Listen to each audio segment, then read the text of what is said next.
আমি আইয়ুবের দোয়া কবুল করে নিলাম। শুধু তার পরিবারবর্গই দিলাম না, বরং আরো কিছু নিয়ামত আমি তাকে দান করে দিলাম। এবং তাই জন্য যেহেতু তারা ছিল আমার অনুগত বান্দা, আমার বাধ্যগত, আমি এই জন্য রহম করেছি, সমস্ত রোগ শোক আমি মাফ করে দিয়েছি।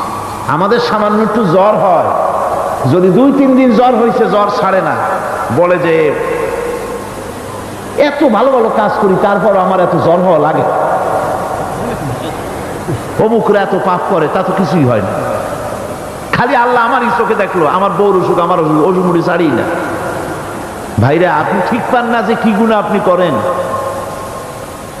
কোরআনে কারীম বলছি, ওয়ামা আসাবাকুম মিন মুসিবাতিন ফাবিমা কাসাবাত আইদিকুম ওয়া ইয়াফু আন কাসীর। যত বিপদ তোমাদের উপর আছে সব দুই হাতের কামাই করা।